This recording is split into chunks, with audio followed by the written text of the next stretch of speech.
Hello, welcome back to the channel. Today we're diving straight into how to use Todoist for your client project management, your complete guide for 2025. The first step is to create a new project. Simply click on the Add Project button and name it according to your client or project. This helps us because it allows us to keep all related tasks in one place, making it easier to manage and track. Now that we've done that, let's add some tasks. Click on the Add Task button under your newly created project. The reason we do this is to break down the project into manageable parts. Remember to assign due dates and priorities to these tasks for better tracking. Next up, let's invite your team members or the client to the project. This can be done under the Project Members section. This helps us because it promotes collaboration and transparency.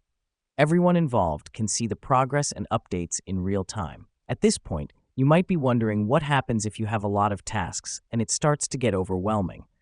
Well, Todoist has a solution for that too. You can use the Sections feature to categorize tasks. For instance, you can create sections for design, development, testing, and so on. This way, you can manage tasks better and it's easier to see what needs to be done in each area. Finally, don't forget to use the Comments section under each task. This is where you can add notes, attach files, or even discuss with your team.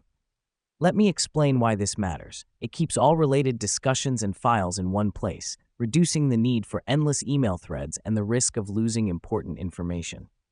So, to recap, with Todoist, you can manage your client projects efficiently by creating a new project, adding and categorizing tasks, inviting your team members, and utilizing the comments section for discussions and attachments.